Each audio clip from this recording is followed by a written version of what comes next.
Google's smart display lineup is slowly hotting up, and now the speaker experts JBL have entered the game with their LinkView smart display. Hey there, it's Damien here, back again for 9 to 5 Google, this time deciphering whether the JBL LinkView is rightly or wrongly the new king of Google's smart displays.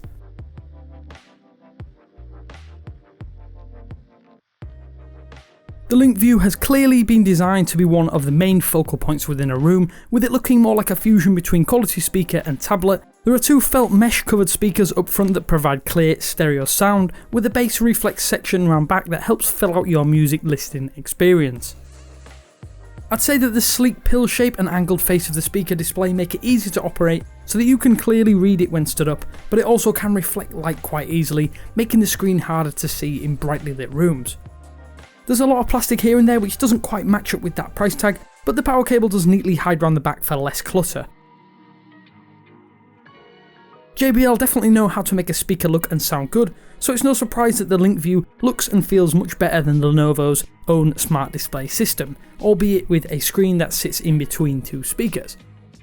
Whilst it does include that touchscreen, it's important to know that this isn't quite like a tablet. Sure, you can use a touchscreen to control the speaker, but you're ideally supposed to use your voice to control any smart display. Obviously, the LinkView is speaker first, smart display second. Much of that is due to the quality of the sound, but the limited touchscreen capabilities makes this much more apparent. There's no ability to install apps, as everything must be integrated into the assistant to work correctly. There is a camera included for video calling, which is only available with Google Duo, and the quality is reasonable considering that JBL have never made camera hardware before. If you're worried about your privacy, then there's a switch to cover that camera, and there's even a switch to mute the always listening microphone. The material design of the Smart Display OS helps box off areas and sections of that touchscreen, making it much less complicated than even some stock Android devices. Being able to see your commands on the display is nice, as you're able to better work out if Google Assistant has understood you, and I've had little issues even with a heavy Yorkshire accent. Another benefit is that you don't have to keep asking Google what's playing, just glance at the display and all of the information is there when you need it the most.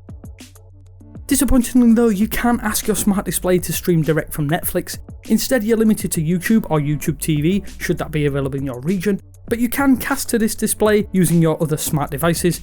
Although it's not perfect, it does work well and adds another output display for Chromecasting, which is always a welcome workaround. When you're not using it, the display will show any upcoming calendar events, local weather, and any other key information at a glance. I must admit, I found that aspect much more useful than the news briefing feature found on the standard home speakers for what it's worth.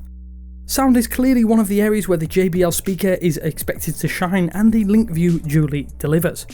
For me, this is easily the best sounding smart speaker that I've had the pleasure of using. The bass is crisp, and I've been told that this speaker stacks up closely with the JBL Link 20 in terms of overall sound profile. The LinkView doesn't quite match the quality found on a Sonos device, but it's crystal clear and hits the mark more often than not, handling bass particularly well. That being said, if you don't care too much for heavy bass or tracks that are underpinned by bassy undertones, then it's not quite perfect. At the moment, there's no way to tweak the sound either via an equalizer, meaning that you can't yet tweak the sound to fit your own ear. Hopefully this is going to be in the pipeline soon though. As it stands, I'd have to say that the LinkView offers probably the best sound of any Google Smart Display device currently available. So if you already own a Google Home device, then you might be thinking, why would I need a smart display? But what I would say is that much like many reviewers, I've found that this works best in a kitchen environment where visual cues work so much better on things like recipes or video tutorials. Having a touchscreen as well helps massively, as unlike the Home and Home Mini, you can backtrack at your own leisure, which is especially helpful for longer recipes that need more attention to detail. Everything else proves to be a massive bonus, including those superb quality speakers. If you'd like to read the full review and for more Google and Android related news, then visit the link in the description or head to 9to5google.com. I'll put pricing and product link information down there for anyone that wants to check out the JBL LinkView for themselves. As always, thank you for taking the time out to give this video a watch. Remember to subscribe for more Google focused content. Thanks again for tuning in. As always, I've been Damien for 9to5Google, and I will speak to you later.